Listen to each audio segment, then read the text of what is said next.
Hello everyone, welcome back to my channel. तो आप मेरे चैनल पे न्यू हो तो चैनल को सब्सक्राइब कर दो, वीडियो को लाइक और कमेंट करके मुझे ज़रूर बताइए कि आपको ये स्टोरी कैसी लग रही है। तो चलिए फिर आज की स्टोरी को हम स्टार्ट करते हैं। Let's start. लास्ट पार्ट में देखा था कि जो वीन की तबीयत ख़राब होने के बाद जो है ना, वांग जी उसे हॉस्पिटल लेके गया था, जहाँ पे डॉक्टर ने चेकअप करवाने के बाद वांग जी ने फिर से वापस जाके डॉक्टर के ऊपर हाथ उठाया था। और वहाँ पे शिचन था और शिचन ने देख लिया वो सब, जब वांग जी ने जो कुछ भी किया। फिर वहाँ शिचन ने उस कंडीशन को यानी उस मैटर को संभाल लिया। और वहाँ पे वेंजिंग आई जो उसी हॉस्पिटल में काम करती थी, वो एक साइकेट्रिस्ट थी। तो शिचन की दोस्त थी वो, वहाँ पे आके जो सारे मैटर को उसने संभाला। और जो वांग जी है हमारे विंग को घर में लेके आ चुका है, जहाँ पे वो अभी विंग को बेडरूम में लेके चला जाता है, जहाँ पे बेडरूम में पहुँचने के बाद जो है ना, उसे अच्छे से लिटा देता है और उसके ऊपर कंबल डाल देता है और उसका हाथ पकड़ते उसके फोrehead को टच करता है और देखता है कि क्या वो ठीक है या नहीं। तो उसके बाद विंग का बुखार उसे कम लगता है, क्योंकि जो है ना डॉक्टर ने इंजेक्शन लगाए थे इसके कारण, तो वो अभी ठीक हो रहा था।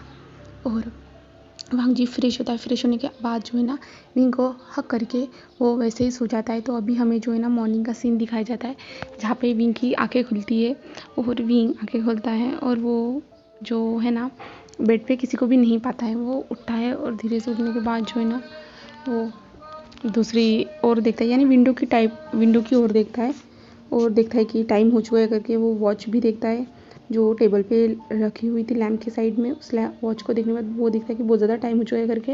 इसलिए विंग जल्दी जल्दी उठता है, फ्रेश होने के लिए चला जाता है। फ्रेश होके नीचे आता है। नीचे आने के बाद जो है ना हेड सर्वेंट थे ना, वो गुड मॉर्निंग मास्टर कहते हैं और विंग उनको गुड मॉर्निंग कहता है। और विंग कहता है आपके सर कहाँ है, आपके मास्टर कहाँ है। तो जो सर्वेंट है ना वो बताता है कि हमारे मास्टर जो है ना आज जल्दी अपने काम पे लिए, यानी कंपनी चले गए हैं जल्दी करके। तो जो है ना विंग कहता है ओके। और उसके बाद जो है ना, जो लड़की थी ना वो आती है, जो उस अंकल की ही जो नेफ्यू थी वही थी। तो वो आती है और विंग को जो है ना खाना परोसती है। और विंग फिर से वो खाना जो उसे पसंद नहीं था, नॉर्मल फूड जो कुछ भी उसमें स्पाइस नहीं था, वो खाने को मजबूरी में वो खाता है, जहाँ पे वो ज़्यादा खा नहीं पाता है। फिर से वो 2-3 स्पून ही खाने के बाद जो है ना वो रखने के लिए कह देता है और कहता है कि कुछ स्वीट होगा तो मुझे दे दो। तो वो कहते हैं हाँ सर। ऐसे कहती हुए वो अंदर जाती है और एक केक का पीस लेके आती है, यानी पेस्ट्री लेके आती है और विंग के सामने रख देती है। और विंग चुपचाप से उसे खा लेता है और उसके बाद जो है ना वो अपने कमरे में चला जाता है। और कमरे में जाके वो बालकनी में बैठ जाता है, जहाँ पे धूप आ रही थी, वहाँ पे हवा भी चल रही थी। और विंग बैठते हुए सोचता है क्या क्या हो रहा है मेरी लाइफ में, क्या चल रहा है मेरी लाइफ में। मुझे कुछ समझ में नहीं आ रहा। मुझे जिस दिन मेरी शादी होने वाली थी ना, उस दिन भाग जाना चाहिए था। मुझे इतना सोचना नहीं चाहिए था। अगर मुझे वहाँ उस नर्क से निकल के इस नर्क में आना था तो इससे अच्छा होता कि मैं कहीं भाग जाता या मैं खुद को मार डालता। यही बेहतर होता। मैं हर टाइम इसी डर में नहीं रह सकता कि इसे इस चीज़ से बुरा लगेगा, उसे उस चीज़ से बुरा लगेगा। अगर यही डर में मैं रहूँगा तो मैं कब जीऊँगा। विंग यही सोच रहा था और सोचते हुए आसमान की ओर देखता है और कहता है मॉम डैड, आप क्यों मुझे छोड़ के चले गए, क्यों? क्या आपको मैं पसंद नहीं था? आप अकेले भगवान के पास चले गए, मुझे भी साथ में लेके जाते। इस दुनिया में मुझे नहीं रहना है। मुझे सब परेशान करते हैं। मेरी खुद की लाइफ नहीं है, मैं खुद खुल के जी नहीं सकता हूँ। लास्ट 3 महीने पहले मेरी लाइफ अच्छी चल रही थी। हाँ, उसमें दुख था, दर्द था, बट मैं खुद के लिए स्टैंड भी ले सकता था। बट अभी ऐसा कुछ भी नहीं है, सब बदल चुका है। क्यों हम दोनों एक दूसरे से मिले नहीं? मैं क्यों वहाँ पे उस बाइक रेसिंग को देखने के लिए गया था, यानी कार जहाँ पे रेसिंग चल रही थी ना, वहाँ पे मैं क्यों गया था? क्यों? मुझे जाना ही नहीं चाहिए था। उस इंसान की नज़र में मुझे आना ही नहीं चाहिए था, बिल्कुल भी नहीं। उस इंसान ने मेरी ज़िंदगी को हेल बनाने की कोशिश की है, हेल बनाना चाहता है। उसी की वजह से मुझे शादी करने के लिए फोर्स किया गया। शादी होने के बाद सोचा था कि सब ठीक होगा, अच्छी लाइफ मिलेगी, अच्छी ज़िंदगी जीने का एक मौका मिलेगा। मैं उसके साथ सारी बातें डिटेल में एक्सप्लेन करूँगा, उसे क्या करना है उसे समझाने की कोशिश करूँगा। मैं ये चाहता हूँ, बट उसने मेरी बातें एक भी ना सुनते हुए फर्स्ट नाइट को ही वो मेरे साथ ज़बरदस्ती से इंटीमेट हो गया और मैं उसे रोक भी नहीं पाया। हाँ, मैं जानता हूँ कि हस्बैंड का हक होता है ये सब करना, बट क्यों? क्या एक बार वो मुझसे प्यार से पूछ नहीं सकता था कि क्या मैं ये चाहता हूँ या नहीं? क्या मुझसे वो एक सवाल नहीं कर सकता था? नहीं। तुम बीइंग ये सोच भी कैसे सकते हो कि वो इंसान तुमसे कोई सवाल करता, क्योंकि उसके आंखों में हर टाइम लस्ट ही रहती है और उसका प्यार करने का तरीका ही यही है और वो कहता है वो मुझसे प्यार करता है। ऐसा कुछ भी नहीं है।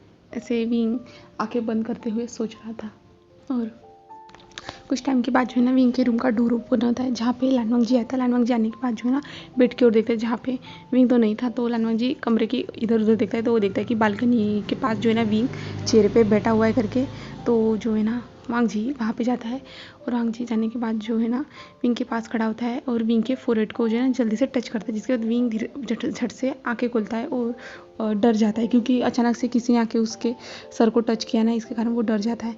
और फिर सामने वांग जी को देखता है तो विंग कहता है तुम आ गए, ऐसे कहता है। तो वांग जी कहता है तुम्हें कैसा लग रहा है? तुम्हारा बुखार तो उतर चुका है, तूने मेडिसिन ली? तो विंग कहता है मेडिसिन? मुझे इसके बारे में पता नहीं। तो वांग जी कहता है मैंने वहाँ पे रखा था लैम्प के साइड में, जहाँ पे वॉच है ना उसके साइड में। तो विंग कहता मेरा ध्यान नहीं था, मैं अभी खा लेता हूँ, बट क्या हुआ था मुझे? तो वांग जी कहता है कि तुम्हें बुखार आया था। तो विंग कहता अच्छा, ऐसे कहता है और विंग जो मेडिसिन लेने के लिए चला जाता है वहाँ पे मेडिसिन और पानी के साथ वो खा लेता है। और वांग जी जो विंग को देख रहा था, उसके बाद जो है ना वांग जी कहता है क्या तुम ठीक हो? तुम खुद को बेहतर महसूस कर रहे हो अभी? तो विंग कहता है मुझे कुछ नहीं हुआ, मुझे क्या होगा, मैं ठीक हूँ। तो वांग जी कहता है मैं चाहता हूँ कि तुम मेरे साथ आज पार्टी में चलो, अगर तुम ठीक हो तो विंग उसकी ओर देखता है, कहता है पार्टी? किस चीज़ की पार्टी है? तो वांग जी कहता है बहुत दिन हो गए ना, तुम भी घर से बाहर नहीं गए हो ना, इसलिए जो है ना ऑफिस स्टाफ के लिए हमने पार्टी अरेंज की है हमारे ऑफिस की तरफ से। तो वहाँ पे हमारे आज पार्टी है, तो मैं चाहता हूँ कि तुम भी चलो, तुम भी रिफ़्रेश हो जाओगे। तुम्हें घर में रह के बोर लगता होगा या घुटन महसूस होती होगी, मैं भी समझ सकता हूँ, इसलिए मैं चाहता हूँ कि तुम पार्टी में चलो। तो विंग हाँ में सिर हिलाता है और वांग जी कहता है मैं तुम्हारे लिए एक अच्छा सा जो है ना सूट भेज दूँगा। तो विंग सिर्फ हाँ में सिर हिलाता है और वांग जी कहता है ठीक है, मैं अभी ऑफिस जा रहा हूँ, मैं सिर्फ तुम्हें देखने के लिए आया था। विंग कहता है ठीक है और वांग जी वहाँ से चला जाता है और विंग एक लंबी सी सांस लेता है, हाँ वो चला गया ऐसे कहता है। बट फिर से डोर ओपन होता है और विंग जल्दी से खड़ा होता है और वांग जी की ओर होता है क्या क्या क्या हुआ, कुछ रह गया है क्या? तो वांग जी विंग के पास आता है और विंग को जो है ना वो हक करता है। उसके बाद जो है ना विंग के लिप्स पे जो है ना एक छोटा सा किस करता है और कहता है रह गया था ना तुम्हें किस और हक करना, ऐसे कहते हुए वांग जी वहाँ से चला जाता है और विंग शॉकिंगली वैसे ही खड़ा रहता है। और विंग कहता है ये क्या है, कभी गुस्सा कभी प्यार, इसका मुझे समझ में नहीं आता यार। विंग अपने मन में ही कहते जा रहा था, बट विंग फिर से बेड पे बैठ जाता है और पीछे मुड़ के डोर की ओर देखता है क्या फिर से वो आएगा, बट नहीं आता है। उसके बाद जो है ना यहाँ से सीन शिफ्ट होता है जहाँ पे विंग के पास जो है ना सूट आ चुका है, जहाँ पे हेड सर्वेंट ने ला के दे दिया है और विंग ने देखा उस सूट को, ब्लैक कलर का सूट है, वो विंग को पसंद आया। विंग उस सूट को पहन के रेडी हो चुका है और अभी जो है ना वांग जी का ही वेट कर रहा है वो। कुछ टाइम के बाद जो है ना वांग जी आ जाता है और वांग जी आने के बाद जो है ना वो भी रेडी होने के लिए चला जाता है। उसका ध्यान विंग पे नहीं था, विंग जो बालकनी में ही बैठा था। वांग जी आता है रेडी होने के बाद जो है ना विंग कहाँ हो चुका है क्या तुम्हारा?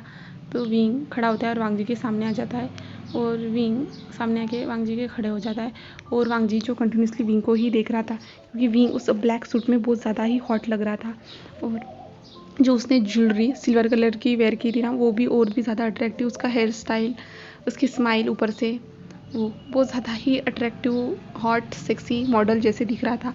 तो वांग जी ना उसे देखता ही रहता है। तभी विंग कहता है क्या हुआ, हम जा नहीं रहे? तभी वांग जी विंग को अपनी ओर खींचता है और विंग के लिप्स पे वो किस करना स्टार्ट कर देता है और धीरे धीरे विंग के लिप्स को सक करते हुए जो है ना विंग के लिप्स पे बाइट कर देता है, क्योंकि विंग तो कोई रिस्पॉन्स दे नहीं रहा था इतने सडन रिएक्शंस के कारण।